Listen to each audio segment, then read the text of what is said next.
It was a cold April morning when the letters arrived. They crept under the door like winter frost moving across a yard. The message was clear, short, and authoritative. The Homeowners Association had ordered a mandatory block party for the whole Oak Ridge Estates area. It was necessary to be there. There was no choice but to participate. The news made most people in the area politely accept it. Block parties happened every year, even though many people didn't really want to. They meant lots of people, a lot of noise, having to make small talk, and having to have awkward talks about things like lawn care and fence lines. But this year, the HOA raised the stakes. People who didn't show up or run a booth could be fined, and the board promised that this would be strictly enforced. Michael Grant, a homeowner who likes to keep to himself, read the letter twice. He didn't feel obligated like his friends did. He felt challenged. The HOA's tight grip on social life was more than just custom. It was about control, about forcing conformity under the guise of community. Oak Ridge Estates HOA had a long past. Their carefully curated image showed picture-perfect homes and polished lawns. But behind the manicured trees, the HOA ruled with an iron fist, deciding everything from paint colors to holiday decorations. They censored signs and silenced protests with heavy-handed fines. Rumors swirled about secrets the board badly wanted kept hidden. Michael had seen what the HOA really wanted in the block party.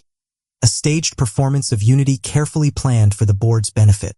A shining scene to distract from the building resentment simmering underneath. But he also saw a chance.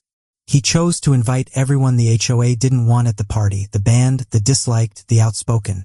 The neighbors who had long been pushed to the fringe. The couple who protested against unjust fines. The homeowner who painted their door bright purple against regulations. The family with the large dog the HOA had repeatedly tried to remove. Anyone who had ever felt silenced or unwelcome. The invitations went out quietly, anonymously, and intentionally. They came in mailboxes as inserts with no signature, with clear instructions. Meet me at the block party. Let's make this a night to remember. By the weekend, whispers about the unusual guest list started circulating. Upstairs, neighbors noticed cars they'd never seen before. Streets filled with laughter not from polished socialites but from voices sharp with rebellion and hope. The day of the block party dawned bright, the neighborhood decorated with colorful balloons and banners proudly proclaiming the event as the Oak Ridge Community Celebration. The HOA board members came early, smiles fixed, prepared to supervise their mandated spectacle. What they did not expect was chaos. A party bursting beyond their control, filled with the very people they had tried to exclude. Michael met the arrivals quietly, watching as long-suppressed complaints found outlet in animated conversations and communal meals shared beneath the string of lights. The air bristled not with polite pretense but with the electric charge of conflict and connection. The party ballooned into an uproarious meeting. Men and women once wary, now danced, fought, sang, and told stories of what the HOA had tried to hide for years. Children played where no one had dared before. Music blared from speakers that had never been allowed but refused to be turned off. From the edge of the crowd, the HOA board members watched, faced with a scene they could neither manage nor avoid. Their attempt to create unity had backfired spectacularly. As the sun set over Oak Ridge Estates, the required block party was no longer a rule. It was a reckoning. And the evening had only just started.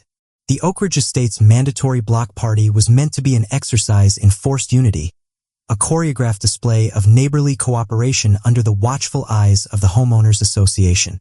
But when the day arrived, it turned into a wildly unrestrained social explosion. One the HOA had not imagined and could not possibly control. The guest list was odd from the start.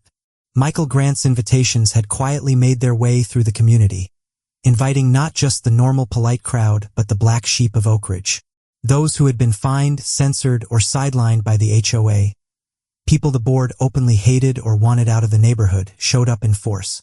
Old complaints, simmering just beneath the surface, suddenly bubbled over in a sea of loud voices and loud laughter. The glitch-sealed image of perfect uniformity was broken as banished residents arrived with their families. Neighbors who had been fighting silent fights now standing shoulder to shoulder with each other. The forbidden colors of yard decorations popped in gardens, mismatched chairs and tables dotting the street, music blaring from portable speakers. Michael watched quietly as the undesirables took over the main street. The board members, veterans of control and quiet manipulation, stood on the sides, dismayed as their staged community gave way to chaos. Heated conversations started among the guests, many recounting HOA abuses, fines, and arbitrary exclusions. It became clear this block party was no longer about compliance, but conflict. Stories of coercion, nepotism, and hidden meetings whispered through the crowd, revealing secrets the HOA had kept beneath a polished veneer. Personal complaints turned into public claims, and the party descended into a cacophony of claims and interruptions. The food tents deployed by the HOA were neglected or repurposed. Iced tea replaced by homemade brews, carefully prepared finger foods gathered from banned bakers' kitchens. Music was louder than allowed, but this time no one cared. Children who had been banned to play certain games now celebrated freely. The HOA tried in vain to keep order. Board members tried to calm the crowd, issuing reminders of decorum and rules that no one heeded. With so many disenfranchised residents united, the normal tactics of fines and warnings fell flat. The board lacked enough power to enforce anything without sparking outright rebellion. By nightfall, the true implications of the party had been exposed. The neighborhood's carefully curated image had been revealed as fragile, held together by fear and silence. With the undesirables publicly celebrated, the facade of harmony crumbled. Michael knew that this was just the beginning. The block party had amplified voices long unheard and revealed fractures that the board had ignored. The HOA's grip was loosening, and the neighborhood was awakening. The evening closed informally with a roar of laughter, cheers, and an unexpected sense of camaraderie. Michael looked out over the glowing streetlights illuminating smiling faces beneath the banners. Faces that had once felt powerless now looking ready for change. The HOA board's mandate had called them to a controlled event. Instead, it had sparked a neighborhood reckoning. And Michael felt that in the coming days, the HOA would come to realize this block party wouldn't be forgotten quietly. The morning after the now infamous block party, Oak Ridge Estates simmered with anxiety. The HOA board, shaken and humiliated, rushed to regain control of the narrative and their power. The spectacle they had forced upon the neighborhood had exploded instead into chaos, a gathering that exposed every secret, every grudge, every unspoken truth the board had worked so hard to conceal. Their first move was quick but predictable: condemnation. The board released a public statement condemning the event as disruptive and non-compliant with community standards, accusing the unsanctioned guests of reckless behavior that threatened the safety and reputation of Oak Ridge. They sent personalized letters threatening fines for anyone who participated beyond what was officially allowed. But the locals no longer took notice. Word spread quickly through social media groups where neighbors met to share stories and videos from the party. The posts weren't about etiquette or fines. They were about real grievances: selective enforcement of rules, petty punishments, and favoritism by the board. One post accused the HOA of discriminating against families of certain races and ages. Another accused them of silencing criticism through intimidation and financial penalties. Michael watched the backlash unfold like new lightning hitting the neighborhood's already fractured foundation. The HOA's threats of fines and legal action did little more than fan the flames of revolt. Instead of cowing the residents, they galvanized a bigger movement to demand responsibility and transparency that the board had long avoided. At a quickly convened community meeting, attended by dozens rather than the board's usual sparse attendance, the truth spilled out. Neighbors shared stories of relentless HOA scrutiny, fines doubled arbitrarily, unreasonable restrictions on everything from lawn care to mailbox design, and intimidation tactics against anyone willing to speak out. The HOA's iron-fisted control, once subtle and insidious, was now put bare for all to see. The board's claim to promoting community spirit was found to mask an obsession with conformity and power. For many residents, the mandatory block party had become a symbol of everything that was wrong with their neighborhood government. As claims swirled, internal fractures within the HOA began to show. Some board members, uncomfortable with the rising backlash, quietly distanced themselves from the leadership. Rumors circulated of resignations and calls for an emergency vote to dismantle the board's power. Meanwhile, the party itself had become a lightning rod for media interest. Local news sources descended, interviewing residents and broadcasting footage of the raucous celebration that no one in official roles wanted to recognize. The story transcended Oak Ridge, adding fuel to national discussions about HOA abuses and residents' rights. Amid the chaos, the HOA's effort to rein in the situation only magnified their loss of control. The board tried to enforce fines so aggressively that some residents feared legal action.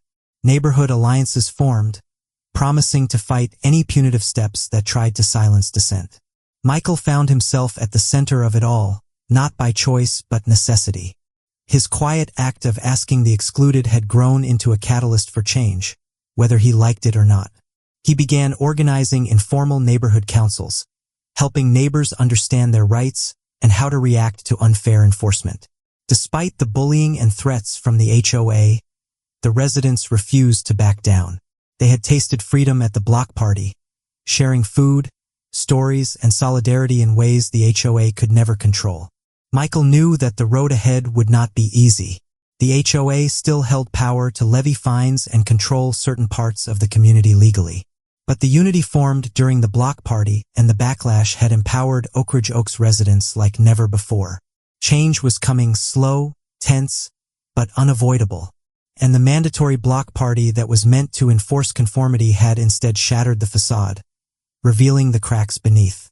As the days passed and the chaos of the block party faded into memory, Oak Ridge Estates began to pulse with new energy. Residents who had once glanced nervously at their neighbors over hedges now met openly in driveways and parks, sharing memories of the night the HOA lost control. Personal stories, long buried under silence, blossomed in the wake.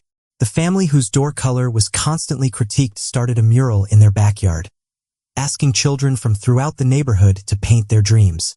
The dog owners who were once threatened with eviction formed a pet group, meeting up for walks that cut across property lines and HOA frowns.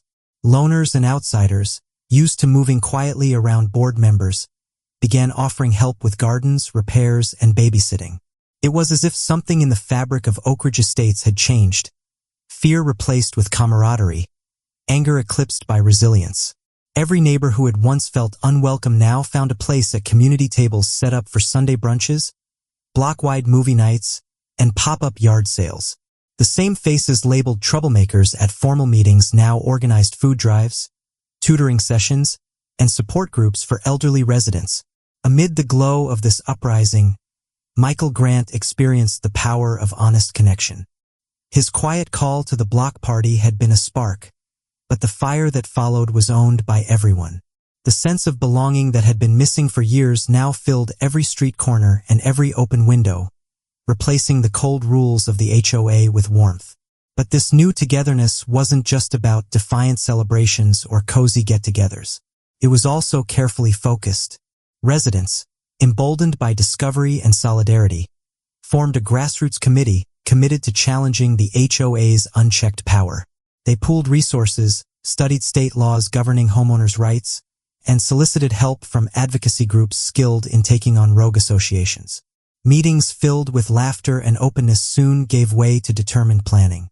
Residents offered demands, transparent accounting of HOA funds, independent audits of fines and penalties, reversal of discriminatory restrictions, and, above all, the right for every homeowner to have a say in the rules that govern their daily lives.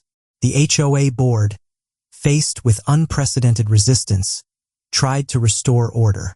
They sent out reminders of laws, threats of legal escalation, pleas for trust, but none of it worked. Several key board members quit rather than face scrutiny.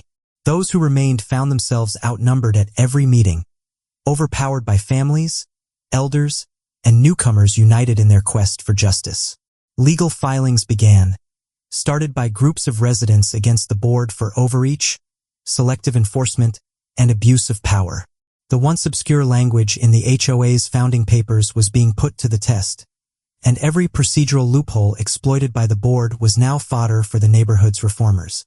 Media outlets returned, recording the remarkable scene of a neighborhood rising not simply in anger, but in hope. The movement received attention in city government, with officials inviting Oak Ridge leaders to testify on policy changes to curb HOA excess. And through it all, the real heart of Oak Ridge Estates was rebuilt, not through rules or fines, but through the simple acts of kindness passed from porch to porch, neighbor to neighbor. Michael understood that the chaos of the block party was more than a single event or a momentary rebellion. It was the catalyst for a profound reckoning, one that would echo through every street, every home, and every future meeting. The fight for Oak Ridge Estates was forging its final act, not in boardrooms, but in the hands of the people. With the HOA cornered and the neighborhood awake, a final confrontation loomed, one that would decide who truly owned Oak Ridge Estates, the few who ruled by mandate or the many who lived by kindness and truth. Winter arrived quietly in Oak Ridge Estates, but the neighborhood brimmed with something warmer and more lasting than any holiday decor: hope. The movement sparked by Michael's rogue invitations and the chaotic block party had grown far beyond anyone's goals. What had started as an evening of unleashed grievances and laughter crystallized into a campaign that forever changed the community's identity. In the following weeks, the residents' grassroots committee gathered for one final, fateful vote. Gone were the days of hushed board meetings in dim living rooms, where a handful of board members chose the fate of all. Now the gathering was open air. Neighbors in parkas and boots, faces flushed with cold and anticipation, standing side by side beneath the ancient oaks. Every voice mattered. Every home had a say. The HOA, battered by resignations and court challenges, finally yielded. The board dissolved, its records given over for independent review. The association's finances, once the subject of whispered gossip and untraceable penalties, were now open to the community. Residents learned of the small injustices and large betrayals, the fees collected for unnecessary fixes, the fines levied against vulnerable families. In the wake of these discoveries, Oak Ridge Estates reimagined its future. New bylaws were made not by officials behind closed doors, but by the people themselves. Rules based on safety, respect, and inclusion, not uniformity, fear, or exclusion. Elected, never appointed, committee members rotated every season, ensuring no one voice could rule for too long. The change hit even the quietest corners of the neighborhood. The band bakers were now hailed as the heart of every block party, their tables the first to fill and the last to empty. The family with the vibrant purple door held game nights for children across the street, the color now an unofficial symbol of Oak Ridge's independence. The dog owners sat as well-respected volunteers on pet welfare groups, teaching newcomers how to travel the streets with confidence and joy. Michael watched all of this unfold from his porch, happy to play the observer once more. He was offered a leadership role more than once but declined, saying his purpose was fulfilled. For him, the reward was not in governance but in the evening strolls, hearing laughter drifting from windows, seeing neighbors lingering in the cold to chat about hopes and memories. Each encounter told him that the wounds of the past had started to heal, and that wounds, given care, could become the strongest part of a community's soul. The legacy of the rebellion was kept not as a tale of defiance, but as a testament to possibility. Oak Ridge Estates became a story told in city halls and online forums, a model for communities looking to break free from damaging control and reclaim compassion as their guiding principle. The memory of the block party was celebrated annually, and every year invitations were offered especially to those who had once been excluded. As spring neared, the final symbol of Oak Ridge's transformation showed at the center of the main park, a sprawling mural painted by children and adults alike. Its colors swirled wildly, a bright contrast to the monotony of years before. And in the middle, in bold letters, "Everyone belongs here." The HOA's mission to force unity had nearly broken them. Their own rebellion built something stronger. And as the seasons turned, Oak Ridge Estates thrived, proof that real community is forged not by rules, but by the courage to welcome every voice, every difference, every hope.